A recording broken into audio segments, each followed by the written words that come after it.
Ja som Dianetiku dostala do ruky asi v roku 2009-2010. Prečítala som si ju, urobila som si ako kurz. Na mnohé veci, ktoré som v živote nechápala, tak mi dala odpoveď. Pamätám si ako dieťa, ja neviem, že som mala nejaké také situácie, keď som sa bála, alebo mi bolo niečo nepríjemné, či už som bola doma, alebo s kamarátmi, alebo v škole.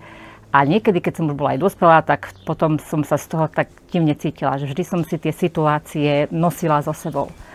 A keď som si prečítala Dianetiku, tak som pochopila, že prečo, že som sa z toho tak zle cítila.